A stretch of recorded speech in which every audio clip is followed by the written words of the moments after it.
Hey there folks, and welcome to this video. This one here is a general notice. For those of you not aware of what that content is on this channel, it's where I sit down at the start of every week and talk about my plans for the week going ahead. I might also look a bit further back, and at the same time, I'll talk about a topic which I particularly want to talk about. And if you're looking for that particular bit, it's usually the title of this video. You can find it in the description section down below. And yeah, let's get into this. Firstly, thank you so much for the kind of support we had last week, especially with videos such as, the one on Thursday, which was about Sebastian Loeb joining ProDrive for the Dakar. The one on Friday about Honda leaving F1. Kind of engagement on that one was amazing. And also my two RSRBR live streams for the week for Rally San Remo and Rally Coeur de France. They were wonderful. And to see the kind of turnout I've been getting on those streams has been fantastic. For this week, I'm going to be streaming most days, I think. I've got one in RSRBR. I probably might actually do that tomorrow. If not, it'll be earlier in the week, which is ERC, I think. Yeah, it's the European Rally Championship. It's Cyprus. And actually, for results for last week, there was a DNF for Rally Coeur de France.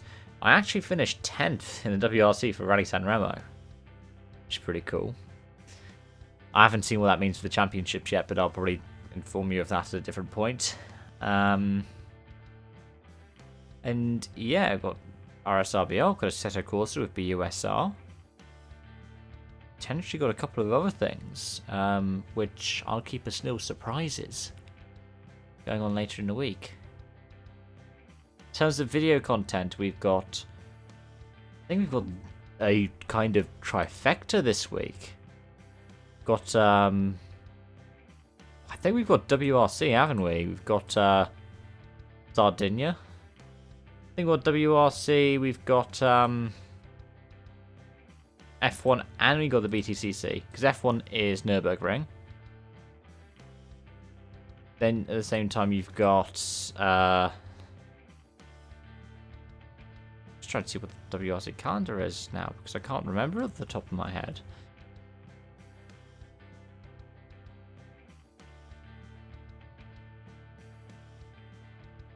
Yeah, you've got Nürburgring, you've got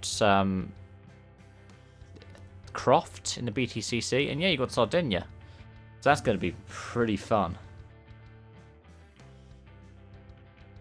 And it's going to be weird, because after this week, we won't have any WRC scheduled until mid-November. For EPA.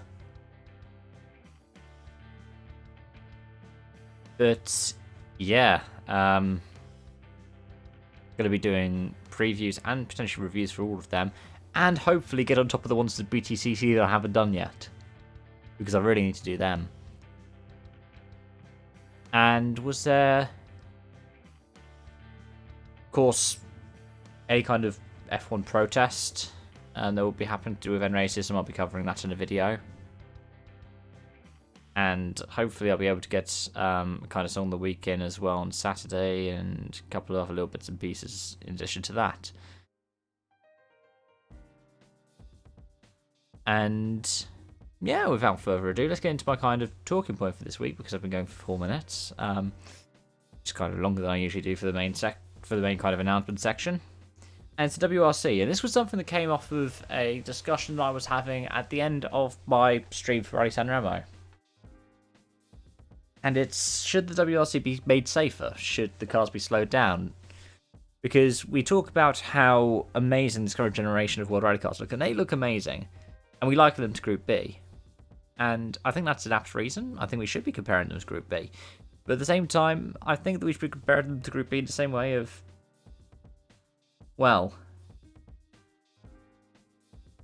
this should be like the end point. We should then be taking steps back when we're bringing in hybrids. I still believe that a Rally 2 base with a hybrid bolted onto it would have been better.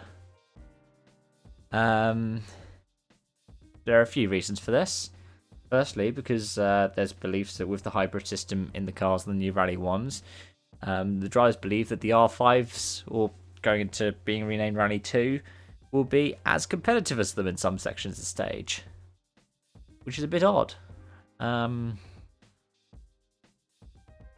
At the same time,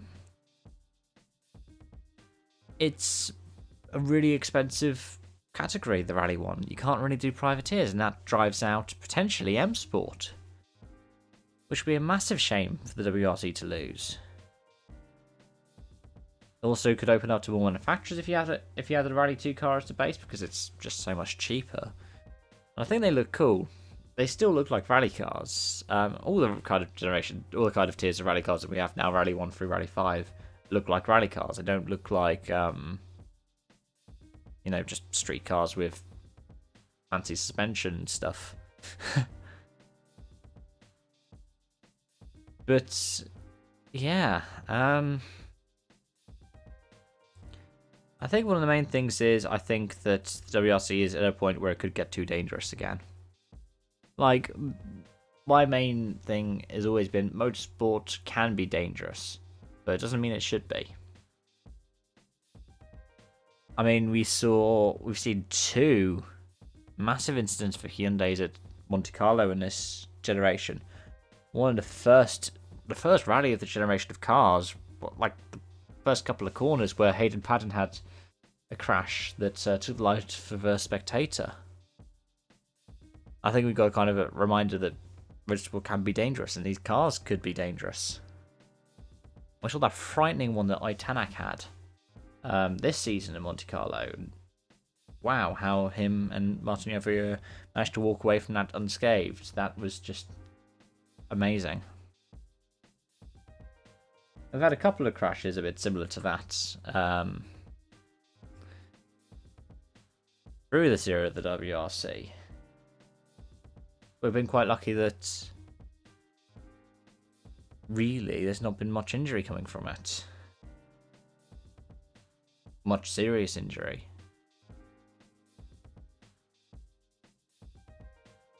Like,